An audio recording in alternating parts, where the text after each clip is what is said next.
वह यहोवा की ओर से आशीष पाएगा और अपने उद्धार करने वाले परमेश्वर की ओर से धर्मी ठहरेगा। मंगलवार 3 दिसंबर 2024।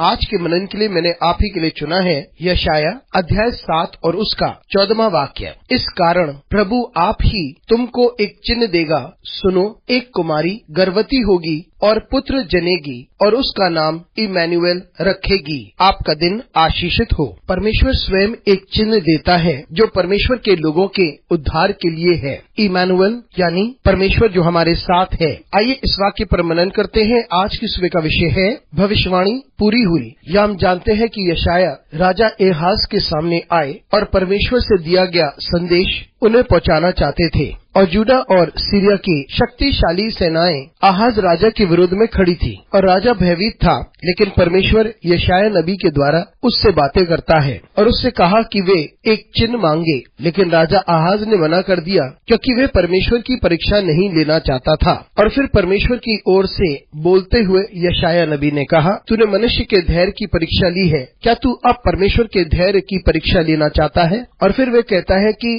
फिर भी परमेश्वर उद्धार का एक चिन्ह तुझे देगा। एक मसीहा पैदा होगा, वो लोगों के मध्य में रहेगा, वे लोगों का उद्धार करेगा और उन्हें आशीषित भी करेगा। यह भविष्यवाणी थी कि एक मसीहा पैदा होगा जो लोगों का उद्धार करेगा, वह जो मनुष्य जाति को उद्धार देगा। मित्रों, ये भविष्यवाणी यीशु मसीह के बारे में थी कि प्रभु मनुष्य के मध्य में वास करेगा। शब्द देहधारी हुआ और हमारे मध्य में रहा। यह एक ऐसी भविष्यवाणी थी जो यीशु मसीह के पैदा होने से बहुत सालों पहले हुई और जब यीशु मसीह का जन्म हुआ तो यह भविष्यवाणी पूरी हुई। हम परमेश्वर के अनुग्रह को यीशु मसीह के जन्म के द्वारा पाते हैं जो हमारा मसीहा है। हमें यीशु मसीह के जन्म, उसकी मौत और उसके पुनरुत्थान के द्वारा अनुग्रह मिलता है और हम इस भविष्यवाणी को ग्रहण करते हैं कि प्रभु हमारे साथ है।